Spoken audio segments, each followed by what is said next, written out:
Bienvenidos a FEMEXPERT. En este tutorial básico os vamos a mostrar cómo se definen los tipos de elemento y las propiedades de material en ANSYS clásico o ANSYS APDL.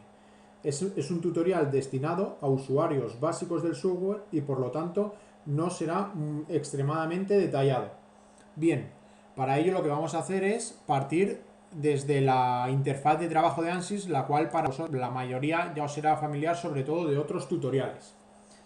Accederemos al bloque de preprocessor y aquí al menú Element Type para definir los tipos de elemento. Clicamos en Add Edit Delete y podemos comprobar cómo no hay ningún elemento definido hasta ahora. Para empezar a definirlo tendremos que clicar en el botón Add. En este momento ANSYS, como podéis ver, nos muestra una lista bastante extensa con las diferentes posibilidades que nos brinda para elegir materiales. Pues bien, lo que podremos hacer es, como podemos ver, cada uno de ellos, bueno, esta lista es muy extensa y cada uno de ellos va a tener unas propiedades diferentes y se pueden usar además en diferentes entornos de simulación.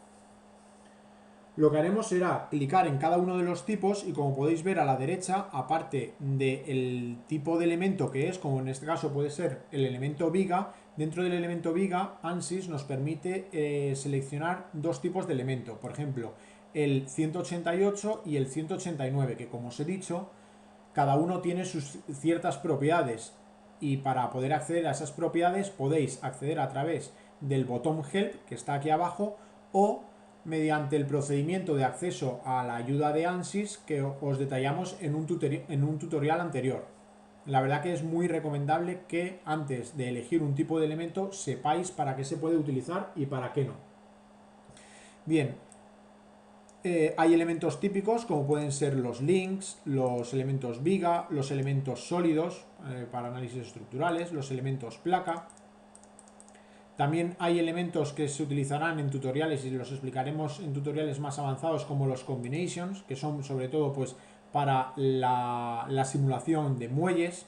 Hay elementos para análisis térmicos, para análisis de fluido. En definitiva, ANSYS proporciona un gran número de elementos que varían también en función del tipo de análisis que queramos llevar a cabo.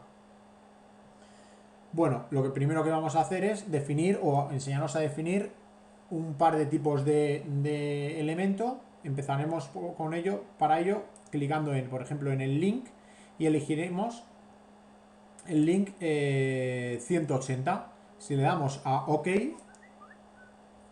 podemos comprobar cómo se añade directamente a la lista. Bien, si queremos añadir más elementos, porque nuestro modelo no está compuesto de un único elemento, lo que tendríamos que volver es a clicar en el botón Add. En este caso, por ejemplo, añadiremos un elemento viga, que puede ser, por ejemplo, el elemento viga 189. Como podéis ver, a medida que añadís elementos o tipos de elemento, el ID que se le asigna a ese elemento va variando. Bien, clicamos otra vez, aceptamos y vamos a definir, por ejemplo, también un elemento sólido, pues por ejemplo un brick 185, ¿de acuerdo? Como podéis ver, ha vuelto a cambiar el ID del elemento. Si aceptamos, podéis comprobar cómo la lista se ha actualizado con todos y cada uno de los elementos que hemos ido seleccionando. Pues bien, aquí no acaba la cosa a la hora de definir los tipos de elementos, sino que ahora estos tipos de elementos que ya han sido fijados para poder ser utilizados en nuestro modelo, aparte tienen una serie de opciones. ¿Qué opciones? Pues bien, seleccionando cada uno de ellos y clicando en el botón de Options, nos aparecerán diferentes opciones para cada uno de los diferentes elementos. Todas estas opciones, como os he comentado antes, es muy recomendable que vayáis al Help, a la ayuda de ANSYS, y intentar entender en qué consiste cada una de ellas. Perfecto. Una vez realizado esto, podríamos dar por finalizado el método o el procedimiento para la definición de tipos de elemento. Vamos a mostraros ahora cómo se definen las propiedades de material. Para ello, tenemos que seguir dentro del menú Preprocessor, pero ahora tendríamos que pasar al menú de Material Properties. Clicando, tendríamos que ir a Material Models. Como podéis ver, en Material Models ya hay un material definido, aunque está pendiente de que el usuario asigne propiedades que irán en función del tipo de análisis que el usuario vaya a llevar a cabo. Debido a la simplicidad de este tutorial, lo que vamos a mostrar es la definición de un par de materiales muy sencillos. El primero será un material estructural, lineal, elástico e isotrópico. Como podéis ver, ANSYS muestra otra pantalla para que aparecerá de forma diferente para cada uno de los tipos de material que queramos definir. Es decir, cada material va a tener que asignársele una serie de propiedades. En este caso, tenemos que asignarle el EX y el PRXY. ¿Que no sabéis lo que significa cada cosa? Os vuelvo a animar a que volváis a la ayuda de ANSYS y busquéis los significados. En este caso, como el material es muy básico, pues bueno, el EX correspondería al módulo de Young, que vamos a poner, por ejemplo, el típico del acero, y el PRX sería el coeficiente de Poisson, que pondríamos, por ejemplo, 0,3. Clicando en OK, podréis ver que ya quedarían asignadas al material 1 las propiedades de un material lineal isotrópico. Bien, pasamos ahora también a definirle la densidad del material. Para definir la densidad del material simplemente se clica en densidad y se pone el valor que consideremos. Por ejemplo, valor típico para un acero. Bien, como podéis comprobar, el material 1 en nuestro caso lo podemos dar ya por concluido, pero el usuario, en caso de quererle meter alguna, por ejemplo, coeficientes de expansión térmica, de amortiguamiento, de fricción, son perfectamente añadibles. Ahora vamos a pasar a definir un segundo material, porque claro, evidentemente a muchos os pasará que vuestro modelo no estará constituido única y exclusivamente por un material. No os preocupéis, se pueden crear más, evidentemente. Pinchando en material, en New Model, aceptamos el ID, o si queremos poner un ID que modificado por nosotros también sería válido. Aceptamos en OK y como podéis ver, tenemos ahora el material 2 como en el principio teníamos el material 1, pendiente de que el usuario asigne las propiedades que quiera. En este caso lo que vamos a definir va a ser un material para un análisis térmico y por lo tanto podemos definir una conductividad térmica isotrópica. Vamos a darle cualquier valor, nos va a dar igual.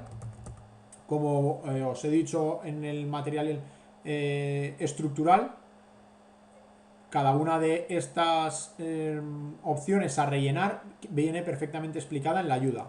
Aceptamos y por ejemplo le damos también un calor específico.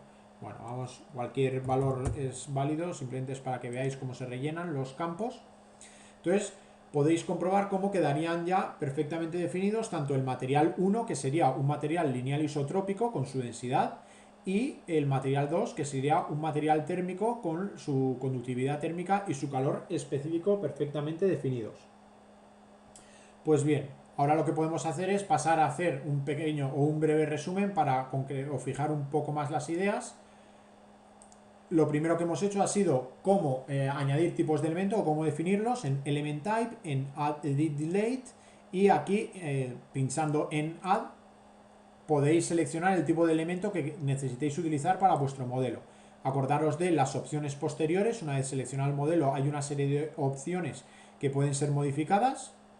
Y por último, la definición de las propiedades de material. Las propiedades de material sigue estando dentro del menú Preprocessor. Ahora habría que pinchar en Material Properties, en Material Models y aparecerían los materiales. Por defecto siempre suele aparecer el primero, el material número 1, pero sin propiedades asignadas, y lo único que tendríamos que hacer es clicar según el tipo de análisis que vayamos a llevar a cabo y irle asignando las propiedades que queramos. Bien, pues con esto yo creo que podríamos dar por concluido o por finalizado el tutorial de cómo definir los tipos de elemento y las propiedades de material en ANSYS.